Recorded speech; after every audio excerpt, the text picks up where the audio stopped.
Salve, salve pessoal! Mais uma vez, muito feliz de estar aqui com vocês com assuntos extremamente relevantes e hoje com um assunto que é cada vez mais importante dentro de um conhecimento médico, dentro de uma saúde global, que é a microbiota intestinal.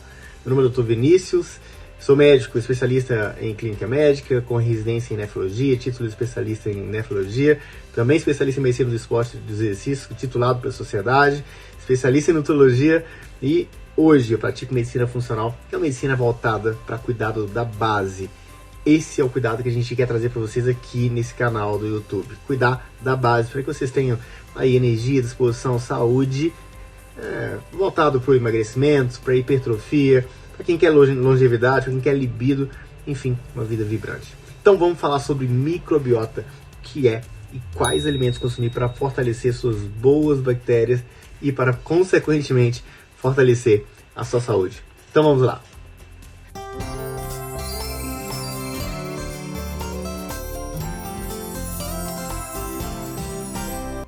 Pessoal, depois das primeiras publicações de Alessio Fasano lá na Itália, que datam aí do ano 2000, ou seja, nem muito tempo assim, que ele relatou da microbiota, que são as bactérias que vivem, aliás, os micro-organismos que vivem no nosso intestino, a coisa foi evoluindo de uma forma tão incrível que hoje a gente sabe que nosso intestino é o segundo cérebro, é o maior órgão do sistema imune, é o maior órgão do sistema endócrino.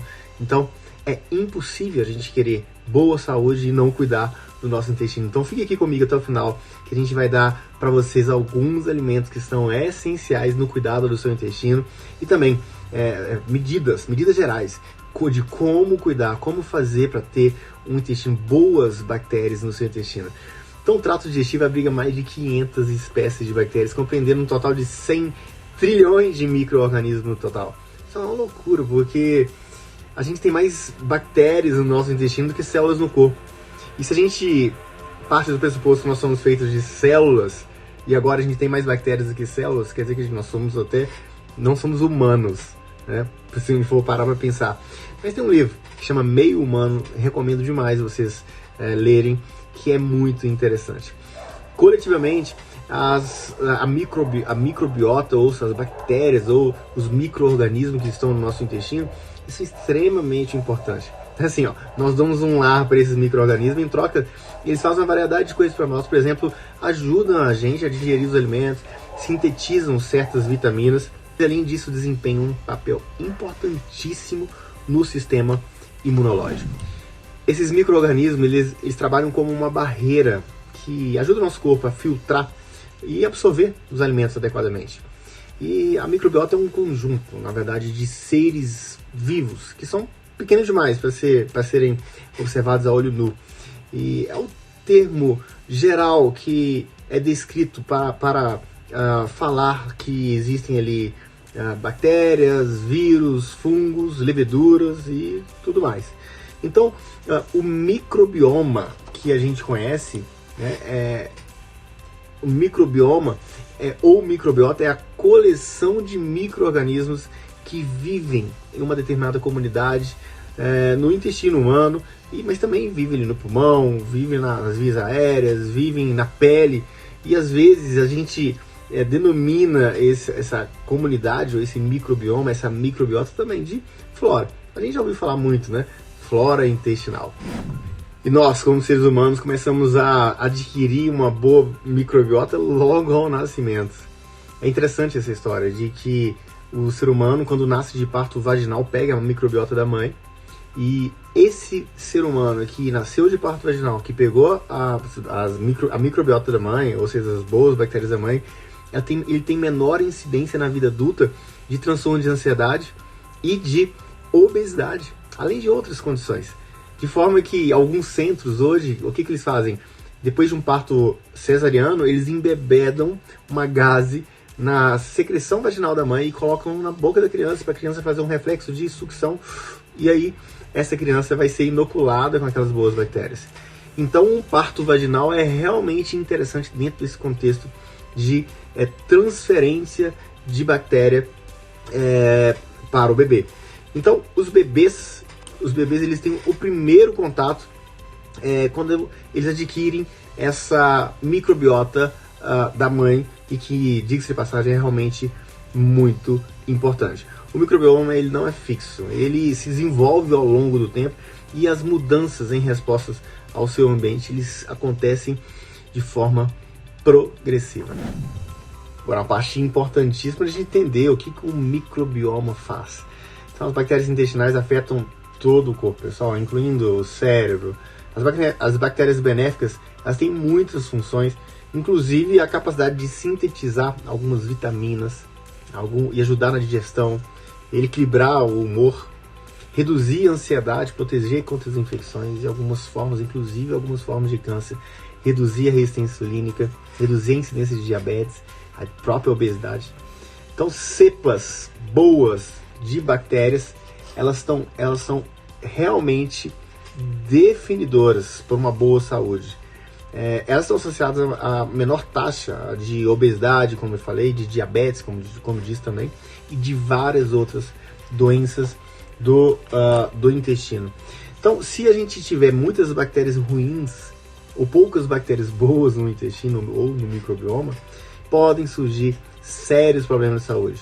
A população de bactérias boas em seu corpo pode ser reduzida ou morta por estresse, por antibióticos, por cirurgias, por algumas doenças, por trauma, alimentação rica em açúcar e por hábitos de vida não saudáveis, leia-se, o sedentarismo. É péssimo para a microbiota intestinal. E os antibióticos, eles podem matar bactérias ruins que causam doenças, mas também matam muitas bactérias benéficas também. E nós podemos manter nosso microbioma saudável comendo os alimentos que alimentam essas bactérias boas e evitando alimentos que estimulam o crescimento de bactérias ruins, como no caso ali de açúcar. O que a gente tem que chamar atenção também é o uso dos prazóis, né? Omeprazol, lansoprazol, pantoprazol. Esses inibidores de bomba que reduzem a secreção ácida no estômago, ele realmente é péssimo para a nossa microbiota e vão levar a um super crescimento de bactérias ruins no nosso intestino, levando ao que a gente conhece como desregulação dessa microbiota ou disbiose. O que é disbiose? É a alteração dessas bactérias com predominância, com crescimento de bactérias ruins, causando uma série de consequências que a gente já até citou aqui. Então vamos logo para o que interessa e vamos entender como alimentar a nossa microbiota intestinal para que a gente tenha boas bactérias. Olha, todos os alimentos, eles fazem eles influenciam a nossa microbiota. E existem alguns alimentos que fazem uma influência positiva em boas bactérias no nosso corpo. Esses alimentos são conhecidos como pré-bióticos. Esses alimentos prebióticos, eles são os alimentos ricos em fibras.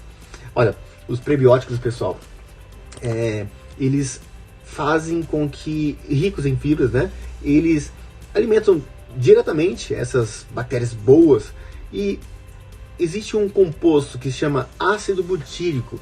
Ele é produzido quando os probióticos quebram os alimentos pré-bióticos no cólon. Detalhe, é muito interessante que esse ácido butírico ele serve então de alimento para a célula. Ele na verdade, ele é como se fosse um alimento preferido para os enterócitos, que são as células que revestem o cólon. E servem também para acidificar o meio ambiente, dificultando a entrada de bactérias ruins e dificultando essas bactérias ruins, inclusive, de sobreviver. Duas das principais bactérias probióticos são dois tipos, né? São os lactobacilos, que quase todo mundo conhece, daqueles lactobacilos que tem ali no Yakult, que, diga-se de passagem, não serve para nada, e as bifidobactérias. Pessoal, eles podem ser tomados na forma de suplementos ou utilizados ali, incluídos na dieta, na forma de alimentos fermentados que contêm esses probióticos. Mas esses alimentos fermentados não são aquele leite, não é aquele leitinho do Yakult, mas outros alimentos que eu vou falar para vocês já já. Para manter a colonização do trato digestivo, os probióticos eles devem ser tomados ou ingeridos, né, regularmente. A quantidade orientada, a quantidade sugerida é de 1 a 25 bilhões de unidades formadoras de colônias diariamente. Só para vocês terem uma ideia, os iogurtes que a gente compra ali na prateleira do supermercado, eles têm no máximo 1 bilhão de unidades formadoras de colônias. Estou falando de iogurte bom. Então, o que a gente tem que fazer é suplementar e fazer com que boas bactérias sejam proliferadas utilizando prebióticos, ou seja, utilizando as fibras. Para obter o máximo benefício dos alimentos fermentados, é importante ler os rótulos, né, pessoal? Escolher apenas aqueles que contêm culturas ativas e vivas e ingredientes que não são pasteurizados e perecíveis, né? As marcas orgânicas, obviamente, são as melhores, porque elas não são tratadas termicamente, né, depois da fermentação. Então, tem mais bactérias boas presentes ali, naqueles alimentos que são orgânicos. Os alimentos fermentados também podem ser feitos em casa. Na verdade, várias culturas ao redor do mundo sempre fizeram esses alimentos fermentados e consumiam, assim, os probióticos. Mas vamos, então, para dicas de como manter um microbioma, a sua microbiota saudável. Então, nossa dica número 1 para manter um microbioma saudável, ou a microbiota saudável, é comer uma grande variedade de alimentos vegetais, ricos em fibras, incluindo legumes, nozes, sementes, ervas, grãos integrais, frutas, especialmente legumes. Gente, legumes, eles são realmente ricos, eles vão alimentar, na verdade, eles são ricos em pré-bióticos e vão alimentar boas bactérias no nosso intestino. No número 2, limitar o consumo de carne vermelha, sim, limitar. Ou você consome somente uma refeição no dia, ou faz pelo menos um dia da semana sem carne vermelha. Limitar também alimentos processados e ricos em açúcar. Pessoal, esses são os piores. Os alimentos ricos em açúcar são os piores. Lembrando também que os adoçantes artificiais, eles são péssimos para a microbiota. Então, eliminar o açúcar e evitar ao máximo os adoçantes artificiais. Mantenha-se hidratado. Por mais que a gente já sabe, por mais que a gente tenha essa noção, a gente é orientado, às vezes é muito difícil a gente estar ali sempre hidratando, bebendo água. Eu levo minha garrafinha para todos os lados, mas eu vejo as pessoas que têm essa dificuldade. Então mantenha-se hidratado e beba bastante água pura e outras bebidas sem cafeína e sem açúcar. Também a cafeína, de certa forma, quando em exagero, quando em excesso, ela também não é benéfica para a microbiota intestinal. Isso é muito importante. Limite ou evite alimentos nos quais você é sensível, você é intolerante ou você é alérgico. Alguns exemplos são milho, laticínios, ovos, peixe, marisco, amendoim, soja, nozes ou trigo ou glúten. Eu vejo muitas pessoas intolerantes à lactose, mas completamente assintomáticos. E aí a pessoa vem com um teste positivo lá no consultório e a pessoa insiste, não, eu não sinto nada, posso continuar tomando. Não, se você continuar tomando, você vai inflamar localmente seu intestino e vai prejudicar a sua microbiota intestinal. Então, se você sabe que você é intolerante a algum alimento, evite, não insista. Número 5, é essencial. Esse aqui é uma questão de saúde pública. Tome antibióticos somente quando clinicamente necessário. As pessoas têm uma tendência a achar que qualquer coisa é utilizar antibiótico. Inclusive, a gente precisa de educar colegas médicos nesse sentido também. E durante e depois de completar um curso de antibióticos, tome um probiótico. No nosso número 6, consuma ou suplemente com probióticos. Extremamente importante, de tempos em tempos, suplementar, mas mais importante ainda, consumir alimentos que são probióticos para recolonizar o nosso intestino de bactérias saudáveis. Mas quais são esses alimentos? Calma, vou falar agora para vocês os alimentos probióticos que são extremamente importantes para a nossa saúde. Então, pessoal, começando aí nossa lista de alimentos probióticos, a gente tem ali primeiramente o leite fermentado, soro de leite, a coalhada, o queijo envelhecido, o queijo tipo cottage, kefir, que é extremamente interessante e rico, a própria nata e iogurte, sem adição de açúcar, com culturas ativas. Eu sugiro aqui, sem conflito de interesse, gosto muito do iogurte, que tem muito baixo conteúdo de açúcar e baixo teor de carboidratos também. Excelente. E aí, pessoal, na nossa continuação a gente tem os alimentos não lácteos, como os legumes fermentados, o kimchi, o kombucha, o miso, o natto, que é a soja fermentada lá do Japão, né? Os legumes em conservas, o chucrute, o tempé, o iogurte simples, né? Sem adição de açúcar, sem adição de conservantes, né? A melhor forma é fazer esse iogurte em casa. É fácil fazer o iogurte em casa e ainda só de fazer um YouTube a gente já encontra ali dá no YouTube e encontra como fazer iogurte natural em casa, que é uma coisa muito, mas muito simples. Aqui em casa a gente sempre faz. A maçã, o aspargo, a banana, a chicória, o cacau. Quem gosta, quem é chocolate aí, faça em casa. Um cacauzinho, coloca ali um pouquinho de eritritol, fica incrível. Dente de leão, berinjela, a endívia, a linhaça, o alho, mel, jicama, o conjac, que é um substituto do macarrão, incrível também. O alho poró, as leguminosas e a cebola, que ali a gente tem quercetina na cebola, que é realmente extremamente interessante para a saúde. E nós seguimos aí com ervilhas, com radicho, com grãos integrais e com batata Yacon. São também alimentos que vão dar suporte à sua microbiota intestinal, fazendo crescer boas bactérias e dando todos os benefícios de saúde para a saúde que uma boa microbiota ela entrega.